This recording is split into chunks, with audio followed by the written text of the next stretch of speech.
True story, people. I'm trying to get this in while I'm driving because it just happened, right? So, took my daughter to go to Avis to go get a rental car because, her car's been in the shop, and finally, they authorized rental till the car's completed for the next 6 weeks. Blase. So fast forward, we go to Avis, meet this cool guy, Turkish guy, and they had their list of warnings of what the do's and don'ts inside a rental, and the last thing that said was marijuana, $450 cleanup charge for smoking in the car. And she was like, we need to do that at our dealership. My daughter, because she works in the industry, in the auto industry, she works in the service department. He was like, phew. He said, you won't believe the customers that come through here, saying that they didn't smoke. He said the funniest thing, he says, me, you got to be careful, he says, and, he's looking at us, so he knows we're black, right? So he goes, I had this black girl. She was like this tall.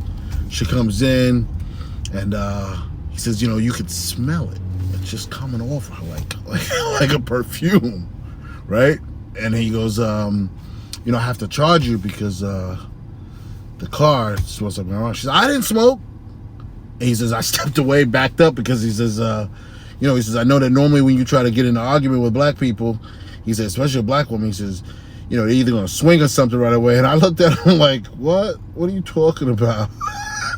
But my daughter starts laughing because she was like, you better watch what you say. So that's not the funniest part.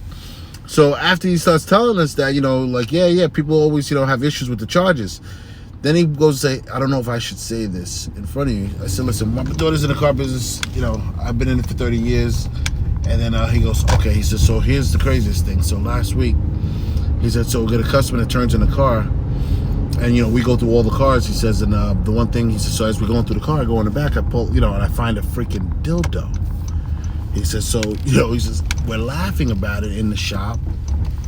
He says, and I'm like, what? My daughter's like, what? Ew, and the next thing you know, he's like, the craziest thing. He says, so then the other worker goes, no, that's not, you got to listen. It's not the craziest thing yet. He said, the craziest thing? He goes, she came back for it. I was like, no way. He goes, I think she had a name for it.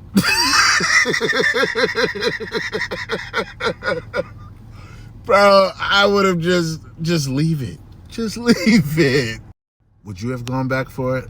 Let me know. Please, tell me in the comments. Would you have went back for it?